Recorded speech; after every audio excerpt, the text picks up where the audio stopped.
appeared before the Congressional Committee to tell what I knew of activities which might lead to an attempt to set up a fascist dictatorship. The potential for the disastrous rise of misplaced power exists and will persist. The very word secrecy is repugnant in a free and open society. And we are, as a people, inherently and historically opposed to secret societies, to secret oaths, and to secret proceedings. President Bush signed a formal agreement that will end the United States as we know it.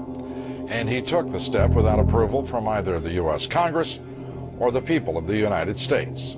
The secret organizations of the world power elite are no longer secret. It's known as the Bilderberg Group. Could their objective be world domination? I'm Jim Tucker. I've chased Bilderberg for 30 years. I'll never give up the chase. Bilderberg plan for the whole world is nothing less than world government. I'm not comfortable with that at all. Who elected these guys to run the planet? They are the elitists. They feel they should run the world for their own selfish interests. Now we can see a new world coming into view. A world in which there is the very real prospect of a new world order.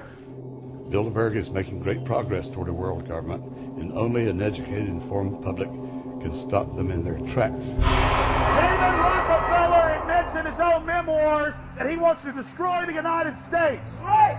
He's a traitor. It's good to be back at the Council on Foreign Relations. As Pete mentioned, I've been a member for a long time and was actually a director for some period of time. I never mentioned that when I was campaigning for re-election back home in Wyoming. Let us never tolerate outrageous conspiracy theories.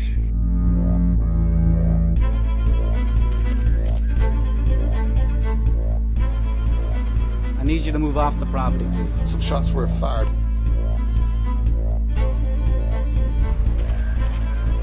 There's Bilderbergers right there. The Trans-Texas Corridor is a vital part because we stop here in Texas. We stop the new world order right here in Texas. This thing started here. And to save this country, we kill this damn thing here.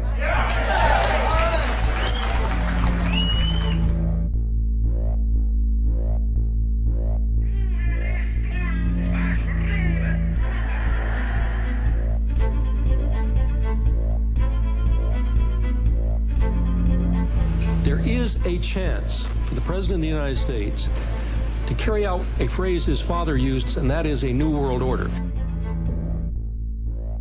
Your new world order will fall. Humanity will defeat you. The answer to 1984 is 1776.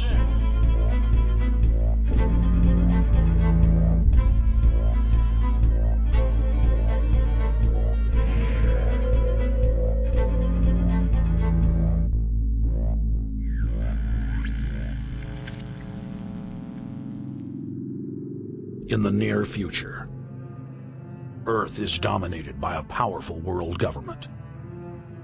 Once free nations are slaves to the will of a tiny elite. The dawn of a new dark age is upon mankind. Countries are a thing of the past. Every form of independence is under attack, with the family and even the individual itself nearing extinction. Close to 80% of the Earth's population has been eliminated. The remnants of a once free humanity are forced to live within highly controlled, compact, prison-like cities. Travel is highly restricted. Superhighways connect the megacities and keep the population from entering into unauthorized zones. No human activity is private. AI supercomputers chronicle and categorize every action. A prison planet dominated by a ruthless gang of control freaks, whose power can never be challenged. This is the vision of the global elite, their goal. A program of total dehumanization, where the science of tyranny is law. A worldwide control grid, designed to ensure the overlord's monopoly of power forever. Our species will be condemned to this nightmare future unless the masses are awakened to the New World Order master plan and mobilized to defeat it. Erected by a secretive group, the Georgia Guidestones are a testament to the elite's plan for a world religion, global laws, with a global court and army to enforce it. And set in stone, it is written that the population never rise above 500 million.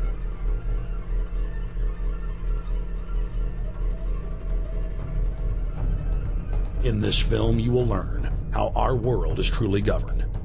You will see how highly secretive roundtable groups interlock to form a global intelligence network. This group has been steering planetary affairs for hundreds of years.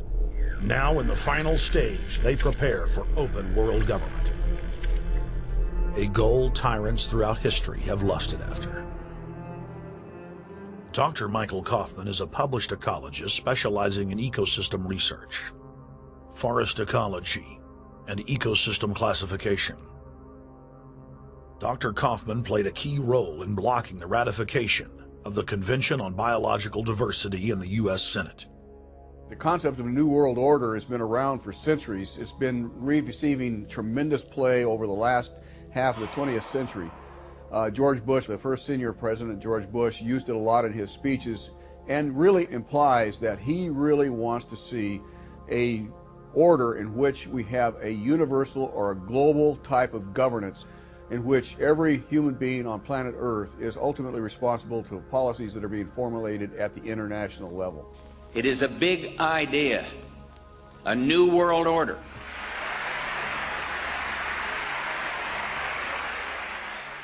President Bush said that the New World Order was in tune, and that's what they were working for. The UN is part of that government. They're working right now very significantly for a North American Union. That's why there's a lot of people in Washington that don't care too much about our borders. They have a philosophic belief that national sovereignty is not important. It's also the reason I have made very strong suggestion that we need not be in the United Nations for our national security. It's really always the same. You go back throughout all of history, the Roman Empire, the Soviet Union, Hitler during the Nazism was always saying that it's going to create the utopia for the average person, when in fact, history always shows that it does exactly the opposite. Conquest and empire is as old as civilization. Babylon, Egypt, and Greece. They all built empires in an attempt to rule the world. The Roman system at its peak dominated the known world. Complex governmental systems were developed to control diverse populations. During the period between the 15th and 19th century, new empires emerged and again waged war for supremacy. The nobility, as well as the thriving merchant class, were financed by a handful of private banks. Many of the great money houses would hedge their bets and finance both sides of a war. Sophisticated intelligence-gathering networks gave the financiers a clear edge over the governments they were slowly gaining control of. On the 18th of June, 1815, agents of the British arm of the Rothschild family looked on as Emperor Napoleon Bonaparte fought desperately to save his army from the jaws of a British-Prussian pincer attack.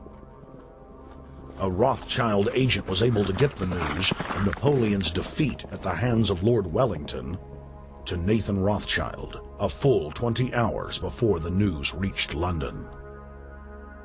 Nathan, the head of the British arm of the Rothschild family, put out the rumor to the London Stock Exchange that Napoleon had won the war. Stocks plunged by 98%, and Rothschild was then able to buy up the entire British economy for pennies on the pound.